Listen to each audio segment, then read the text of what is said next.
Assalamualaikum warahmatullahi wabarakatuh.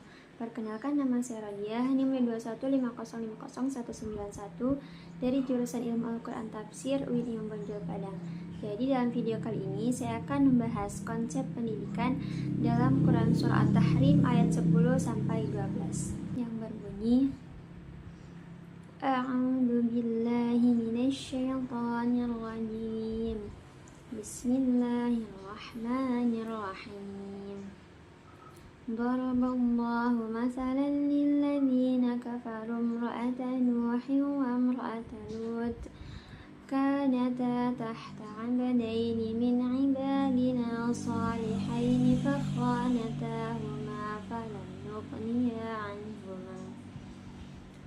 nughniya 'anhuma minallahi syai'a وقيل ادخلا النار مع الداخلين وضرب الله مثلا للذين آمنوا امرأة فرعون إذ قالت رب ابن لي عندك بيتا في الجنة ونجني من فرعون وعمله ونجني من القوم الظالمين ومريم ابنة عمران التي أحصنت فرجها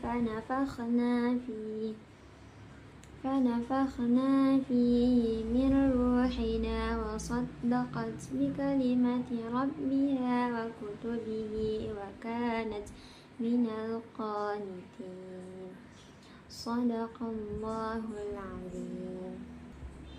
Yang artinya Allah membuat perumpamaan bagi orang-orang kafir, istri Nuh dan istri Lut.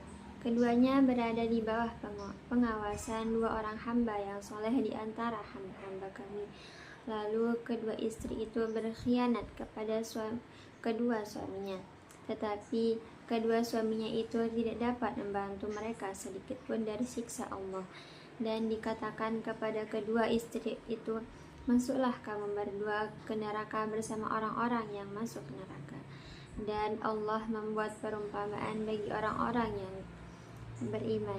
Istri Fir'aun ketika dia berkata, ya Tuhanku, bangunkanlah untukku di sebuah rumah di sisimu dalam surga, dan selamatkanlah aku dari Fir'aun dan perbuatannya, dan selamatkanlah aku dari kaum yang zalim. Dan Maryam putri Imran yang memelihara kehormatan, maka kami tiupkan ke dalam rahimnya sebagian dari roh ciptaan kami, dan dia membenarkan kalimat-kalimat Tuhannya dan kitab-kitabnya, dan dia termasuk orang-orang yang taat.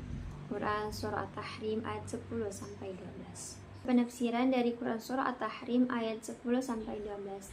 Pada ayat 10, istri Nabi Nuh dan Lut menjadi perumpamaan bagi orang kafir yang hidup di bawah bimbingan Nabi tetapi tetap memilih kesesatan, menunjukkan bahwa lingkungan baik itu tidak menjamin keimanan jika individu tidak mau menerima ajaran. Pada ayat 11, istri Fir'aun, Asiyah, contoh orang yang beriman yang tetap teguh meskipun dalam lingkungan yang zalim. Doanya kepada Allah menunjukkan bahwa keimanan dapat bertahan dalam kondisi buruk. Pada ayat 12, Maryam binti Imran menjaga kehormatan dan taat kepada Allah menjadi contoh kesucian. Pendidikan yang baik menghasilkan individu berakhlak mulia dan spiritualitas yang kuat. Selanjutnya, relasi ayat dengan konsep pendidikan.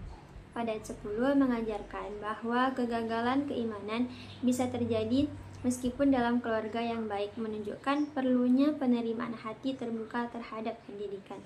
Pada ayat 11 menyoroti ketabahan Asiyah, istri Fir'aun yang tetap beriman di lingkungan yang buruk, menegaskan kemampuan individu untuk mempertahankan keimanan. Terakhir, ayat 12 mengisahkan Maryam binti Imran sebagai teladan kesucian dan pentingnya ilmu sebagai pondasi keimanan yang kuat. Selanjutnya, kesimpulan yang dapat kita ambil dalam ayat ini adalah penafsiran ayat-ayat ini yang menekankan bahwa keberhasilan pendidikan tidak hanya bergantung pada lingkungan, tetapi juga pada kesiapan individu dalam menerima dan mengamalkan ilmu. Pendidikan dalam Islam harus mencakup aspek intelektual, moral, dan spiritual. Sekian dari saya. Wassalamualaikum warahmatullahi wabarakatuh.